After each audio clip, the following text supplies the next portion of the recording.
కృష్ణ ముకుంద మురారి రచించిన వారు ఎస్ఏ నాయుడు గారు.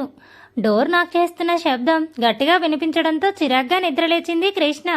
తన మీద ఉన్న భర్త చేయిని మెల్లగా పక్కకు తప్పించి బెడ్ దిగింది. చెదిరిన తన కురులు ముడివేసుకొని చీర సరిగ్గా సర్దుకొని ఆవలిస్తూనే డోర్ తీయడానికి వెళ్ళింది. డోర్ ఓపెన్ చేసేసరికి ఎదురుగా ముకుంద సీరియస్గా చూస్తూ నిల్చుంది. ఏంటమ్మా డోర్ లాక్ చేసుకొని మరి లోపల ఏం చేస్తున్నారు? కొంపదీసి మీ ఆయన పట్టపగల దుకాణం పెట్టేశాడా అని అడిగింది ముకుంద కొంటెగా చూస్తూ. వసై కొంచెం అమ్మాయిలా మాట్లాడడం నేర్చుకోవే, అన్నీ రౌడీ వేషాలు పోకిరి మాటలు అంది కృష్ణ చిరుకోపంగా. ఆహా మాట దాటించేయకమ్మడు, నిజం చెప్పు, నేనేం అనుకోనులే. లోపల ఇంతవరకు మీరు రొమాన్స్ చేసుకున్నారు కదా అని అడిగింది ముకుంద నవ్వుతూ. దేవుడా, దీనికి ఈ మధ్య కొంచెం కూడా సిగ్గు లేకుండా పోతుంది. చూడు, మేమిద్దరం సరదాగా మాట్లాడుకుంటున్నాం, అలా మాట్లాడుతున్న నిద్రలోకి జారుకున్నాం అంతే, నువ్వు అనుకున్నట్టు ఏమీ లేదు అంది కృష్ణ సీరియస్గా. సరేలే, మొగుడు పిల్లలు సరసాలాడుకుంటే మాత్రం తప్పేముంది, కానీ మీ ఆయన్ని అంట కిందికి వెళ్ళమను, అంకుల్ పిలుస్తున్నారు అంటూ నవ్వుతూ అక్కడి నుంచి వెళ్ళిపోయింది ముకుంద.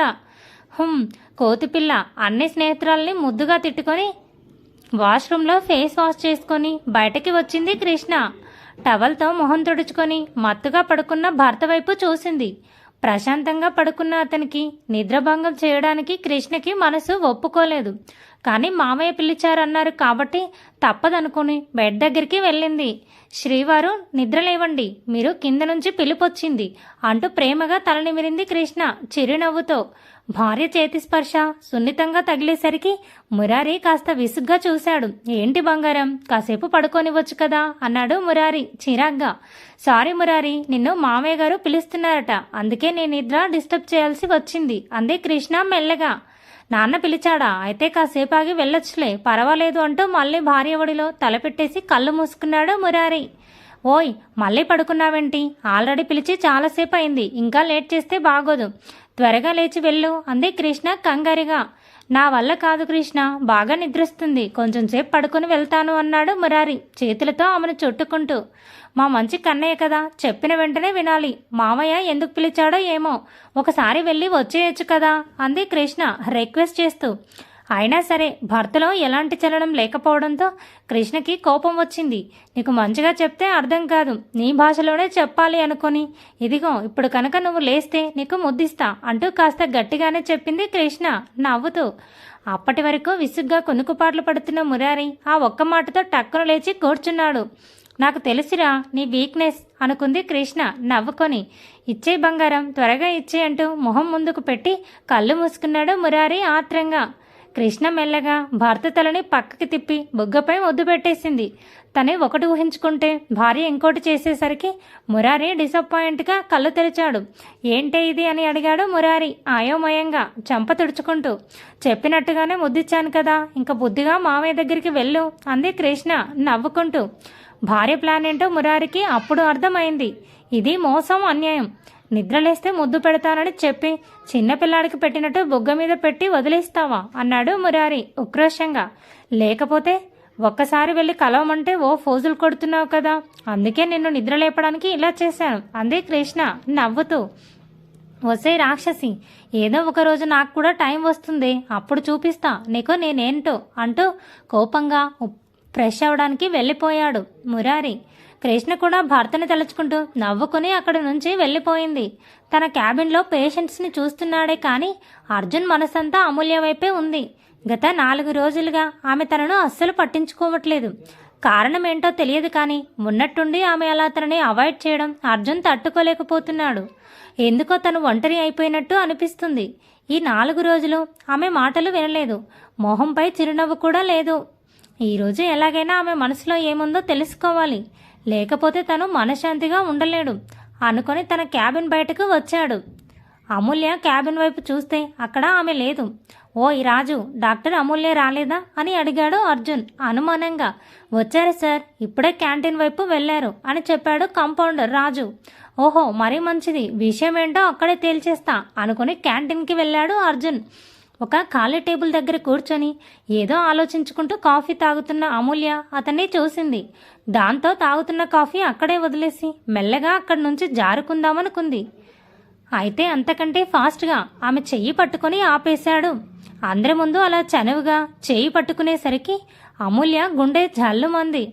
ఎక్కడికే నన్ను చూడగానే జారుకుంటున్నావు అని అడిగాడు అర్జున్ సీరియస్గా చూస్తూ. అది నాకు పేషెంట్స్తో అపాయింట్మెంట్స్ ఉన్నాయి అంది అమూల్య కంగారుగా తలదించుకొని. హలో మేడం, ఆల్రెడీ నేను మీ క్యాబిన్ చెక్ చేసే వచ్చాను, అక్కడ ఎవరూ లేరు అన్నాడు అర్జున్. అంటే ఇంకాసేపట్లో వస్తారు, అందుకే వెళ్ళాలి, వదిలి అంటే విడిపించుకోవడానికి ట్రై చేసింది అమూల్య. వాళ్ళు వచ్చి ఆ కాసేపు నాతో మాట్లాడి వెళ్ళొచ్చు కదా, కూర్చో అన్నాడు అర్జున్ సూటిగా. ప్లీజ్ అర్జున్, ఏమైనా ఉంటే తర్వాత మాట్లాడుకుందాం, నన్ను వెళ్ళని అంది అమూల్య కష్టంగా ప్రయత్నిస్తూ. ఆమె అలా మొండిగా వాదించేసరికి కోపంగా అక్కడున్న కాఫీ కప్ నేలకేసి కొట్టేశాడు అర్జున్. ఆ కప్ పగిలిన శబ్దం గట్టిగా వినిపించేసరికి ఒక్కసారిగా ఆ క్యాంటీన్లో ఉన్న వాళ్ళంతా వాళ్ళ వైపు చూశారు. అలా వాళ్ళంతా తమని వింతగా చూసేసరికి అమూల్యకి అర్జున్పై చాలా కోపం వచ్చింది. Arjun, are you mad? ఎందుకిలా బిహేవ్ చేస్తున్నావు? అందరూ మనల్నే చూస్తున్నారు, నన్ను వదిలిపెట్టు అంది అమూల్య కోపంగా చూస్తూ. అర్జున్ ఆమెని కోపంగా తన దగ్గరికి లాక్కున్నాడు. ఉన్నట్టుండి అలా చేసేసరికి అమూల్య సరాసరి అతని కౌగిలిలో చేరిపోయింది. తెలియకుండానే మెల్లగా ఆమెలో టెన్షన్ మొదలైపోయింది. కానీ అతని చేతిపట్టు నుంచి మాత్రం తప్పించుకోలేకపోయింది. ఏయ్, ఏమైందే నీకు? 4 days నుంచి చూస్తున్నాను, నన్ను అసలు పట్టించుకోవట్లేదు, కలిసి రావట్లేదు, పిలిస్తే మాట్లాడటం లేదు. పోనీ నేనే నీ దగ్గరకు వద్దామనుకుంటే కావాలనే ఇలా అవాయిడ్ చేస్తున్నావు. మొన్నటి వరకు బాగానే ఉన్నావుగా, ఇప్పుడేమైంది అన్నాడు అర్జున్ కోపంగా మొహంలో మొహం పెట్టి. చుట్టూ ఉన్నవాళ్ళు ఏదో సూపర్ హిట్ సినిమా చూస్తున్నట్టు ఆసక్తిగా చూస్తున్నారు. నాకేం కాలేదు, నేను ఎప్పటిలా నార్మల్గానే ఉన్నాను, నువ్వే అనవసరంగా ఎక్కువ ఫీల్ అవుతున్నావు. అయినా గంటల తరబడి మాట్లాడుకోవడానికి, రోజు క్రమం తప్పకుండా కలుసుకోవడానికి మనమేమైనా లవర్సా? జస్ట్ ఫ్రెండ్స్ అంతే కదా. నాకంటూ ఒక పర్సనల్ లైఫ్ ఉంది, అందులో నాకున్న సమస్యలేవో నాకున్నాయి. మనసు బాగాలేదు, అందుకే కొంచెం మూడ్ ఆఫ్గా ఉన్నాను. ఏదో హక్కు ఉన్నవాడిలా నలుగురిలో చేయి పట్టుకుని మరీ అడుగుతున్నావు. అంత అధికారం నా మీద నీకెప్పుడొచ్చింది అని అడిగింది అమూల్య కోపంగా చూస్తూ. దాంతో ఏం మాట్లాడాలో అర్థం కాక అర్జున్ ఆమె చేయి వదిలేశాడు. చూడు, మనం ఫ్రెండ్స్ కాబట్టి సరదాగా 4 మాటలు మాట్లాడుకుందాం, నచ్చితే కలిసి కాఫీ తాగుదాం, అంతే తప్ప ఒకరి పర్సనల్ లైఫ్లోకి ఇంకొకరు ఇంటర్ఫియర్ అవ్వద్దు అంటూ అక్కడి నుంచి వెళ్ళిపోయింది అమూల్య కోపంగా. ఆమె వెళ్ళాక అర్జున్ ఉన్న చోటే బాధగా కూర్చునిపోయాడు. ఆమె అడిగిన వాటికి ఎంత ఆలోచించినా తనకు సమాధానం దొరకలేదు.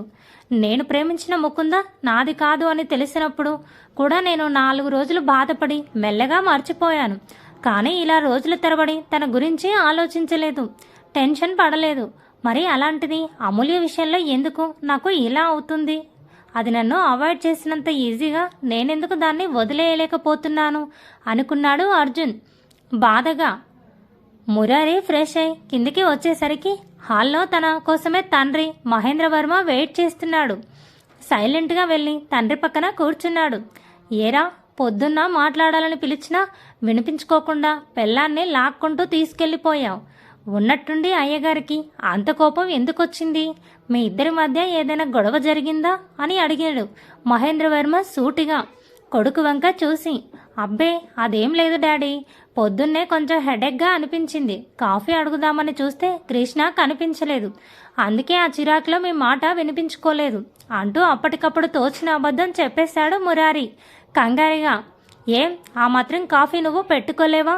ప్రతిసారి పెళ్ళం అందిస్తేనే తాగుతావా అని అడిగాడు మహేంద్రవర్మ. సారీ డాడీ అంటూ తలదించుకున్నాడు మురారి.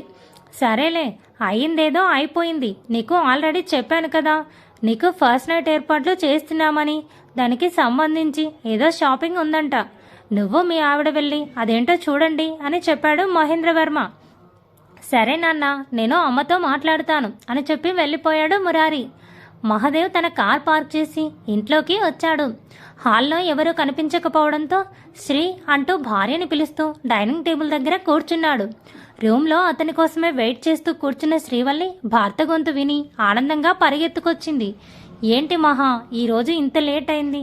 ఎప్పటి నుంచి నీకోసం నేను భోజనం కూడా చేయకుండా వెయిట్ చేస్తున్నానో తెలుసా?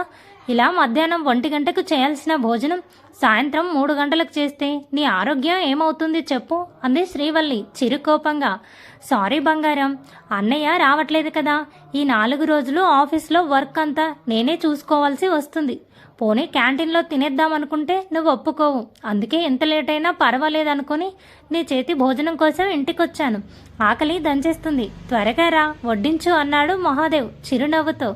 ఈసారి నుంచి ఇలా కాదు, ఎప్పుడైనా నువ్వు టైంకి రాలేకపోతే ముందుగానే నాకు ఫోన్ చేసి చెప్పు, నేనే క్యారేజ్ ఆఫీస్కి తీసుకొస్తాను అంది శ్రీవల్లి భర్తకు భోజనం వడ్డిస్తూ. అరే, ఈ ఐడియా ఏదో బాగుందే, ఇక నుంచి అలాగే చేద్దాం అని చెప్పాడు మహాదేవ్ ఉత్సాహంగా. సరే, ఆకలిస్తుందన్నావుగా తిను అంటూ పక్కనే చిరునవ్వుతో నిల్చుంది శ్రీవల్లి. ఆహా, పప్పు ఆలుగడ్డ ఫ్రై నా ఫేవరెట్ కాంబినేషన్, ఇప్పుడు చూడు కుమ్మేస్తా అంటూ ఆత్రంగా భోజనం చేయసాగాడు. పప్పు టేస్ట్ అదిరింది. ఏదేమైనా నీ చేతి వంటలో ఉండే మ్యాజిక్కే వేరు బంగారం, అది ఇంకెవరికి సాధ్యం కాదు అంటూ ప్రేమగా భార్య బొగ్గ గిల్లి తిరిగి భోజనం చేశాడు మహాదేవ్. ఇస్, ఎవరైనా చూస్తారు, బుద్ధిగా తిను అంటూ చనువుగా కసిరింది శ్రీవల్లి. చూడు నీవే, నాకేంటి భయం, నా పెళ్ళాం నా ఇష్టం, బుగ్గ గిల్లుతాను, మూడొస్తే ముద్దు కూడా పెట్టుకుంటా అన్నాడు మహాదేవ్ నవ్వుతూ. ఏంటి నాన్న ఏదో పెట్టుకుంటాను అంటున్నావు అంటూ అక్కడికి వచ్చాడు మహేంద్రవర్మ. ఆయన్ని చూడగానే శ్రీవల్లి భర్తకి కాస్త దూరం జరిగింది. అదే నాన్న, శ్రీ వంట బాగుందని కాంప్లిమెంట్ ఇస్తున్నాను అంతే అని చెప్పాడు మహాదేవ్ కంగారుగా. వెరీ గుడ్, నువ్వు ఎన్ని విలువైన బహుమతులు ఇచ్చినా రాని సంతోషం తను చేసిన వంటకి కట్టుకున్న చీరకి భర్తగా చిన్న కాంప్లిమెంట్ తీసుకొస్తుంది. దానికంటే కావాల్సింది భార్యలకి ఇంకేమీ ఉండదు. కీప్ ఇట్ అప్ అంటూ భుజం తట్టి మెచ్చుకున్నాడు మహేంద్రవర్మ. మహాదేవ్ కొంచెం సిగ్గుపడుతూ హ్యాండ్ వాష్ చేసుకున్నాడు. ఇదిగో, మీకు రేపు జరిగేది రిసెప్షన్ మాత్రమే కాదు, ఒక రకంగా మళ్ళీ పెళ్లి. ఎందుకంటే అతిరథ మహారాజుల మధ్య అంగరంగ వైభవంగా జరగాల్సిన వర్మగారి కొడుకుల పెళ్లిళ్ళు ఇలా గుడిలోనూ ఇంట్లోనూ హడావిడిగా జరగడం మాకు ఎవరికీ నచ్చలేదు. ఇలాగో అవకాశం వచ్చింది కాబట్టి రిసెప్షన్కి బదులుగా మీకు రీమ్యారేజ్ చేయాలని మేమంతా ఆలోచించుకొని డిసైడ్ చేశాం అని చెప్పాడు మహేంద్రవర్మ సీరియస్గా చూస్తూ. మీ ఇష్టం నాన్న, మీకు ఎలా మంచిదనిపిస్తే అలాగే చేయండి, మాకేం అభ్యంతరం లేదు అన్నాడు మహాదేవ్ భార్య వంక చూసి. శ్రీవల్లి కూడా సరే అన్నట్టుగా భర్తకు సైగ చేసింది. అంతేకాదు, నువ్వు మీ ఆవిడ స్వయంగా వెళ్ళి మీ అత్త వాళ్ళని రేపు మన ఇంటి ఫంక్షన్కి ఆహ్వానించండి అని చెప్పాడు మహేంద్రవర్మ. ఆ ఒక్క మాటతో మహాదేవ్ మరియు శ్రీవల్లి ఆశ్చర్యంగా మహేంద్రవర్మ వైపు చూశారు. నాన్న, ఇది మనింటి ఫంక్షన్, మనమంతా సంతోషంగా చేసుకునే పండక్కి వాళ్ళని పిలవడం అవసరమా అని అడిగాడు మహాదేవ్ కోపంగా. మనకు అవసరం లేకపోవచ్చురా, కానీ వాళ్ళకు అవసరం ఉంటుంది. ఎందుకంటే ఇక్కడ ఫంక్షన్ జరగబోయేది వాళ్ళ ఇంటి ఆడపిల్లకి. మొదటిసారి మీ పెళ్లి గుడిలో చేసినప్పుడు కూడా కూతురు పెళ్లిని కల్లారా చూడడానికి వాళ్ళకి మనం అవకాశం ఇవ్వలేదు. ఇన్నేళ్ల తర్వాత ఇప్పుడు కూడా అదే తప్పు చేస్తే మనం గొప్పగా చెప్పుకునే మన ఇంటి పరువుకు వాల్యూ లేదురా అన్నాడు మహేంద్రవర్మ సీరియస్గా. ఓకే డాడీ, పిలుస్తాను. నాకు అస్సలు ఇష్టం లేకపోయినా ఇంతకుముందు నా భార్య కోసం ఒకసారి వాళ్ళ ఇంటికి వెళ్ళాను. ఇప్పుడు మీకోసం నా మనసుకు సర్ది చెప్పుకొని వాళ్ళని మన ఇంటికి పిలుస్తాను అని చెప్పాడు మహాదేవ్ కోపంగా డైనింగ్ టేబుల్ దగ్గర నుంచి లేచి. మావయ్య గారు, మా ఫ్యామిలీని పిలుద్దామంటే మా అన్నయ్యని కూడా పిలవాలా అని అడిగింది శ్రీవల్లి తలదించుకొని. గుర్రం చెడ్డదైనా వాడిలో ఉన్నది కూడా ఆ ఇంటి రక్తమే కదా, పర్వాలేదు పిలవండి, మన ఇంటి మర్యాదలు పరిచయం చేద్దాం అంటూ చిరునవ్వుతో వెళ్ళిపోయాడు మహేంద్రవర్మ. నేను కార్లో వెయిట్ చేస్తూ ఉంటాను, నువ్వు త్వరగా రెడీ అయ్యిరా అంటూ భార్య మొహం కూడా చూడకుండా కోపంగా బయటకు వెళ్ళిపోయాడు మహాదేవ్. శ్రీవల్లి బాధగానే రెడీ అవ్వడానికి వెళ్ళిపోయింది. ఆఫీస్ నుంచి ఇంటికి వచ్చిన అరవింద్ సోఫాలో కూర్చొని కాఫీ తీసుకురమ్మని తల్లికి ఆర్డర్ వేశాడు. ఎదురుగా ఉన్న టేబుల్పై ఉదయం తండ్రి చదివి వదిలేసిన న్యూస్ పేపర్ కనిపించింది.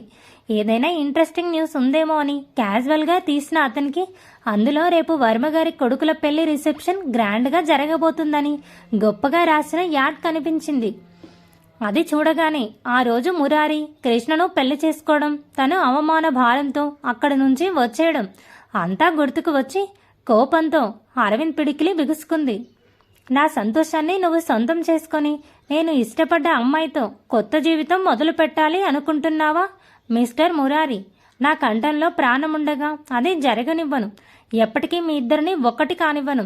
అవసరమైతే మీ కాపురంలో కలహాలు సృష్టించి మీ అంతటా మీరు విడాకులతో విడిపోయేలా చేసైనా సరే కృష్ణని నేను సొంతం చేసుకుంటాను. రేపు మీ ఫస్ట్ నైట్ ఎలా జరుగుతుందో నేను కూడా చూస్తాను అనుకొని కోపంగా పేపర్ ముక్కలుగా చించేశాడు Arvind. Thanks for watching. Please subscribe my channel for more videos.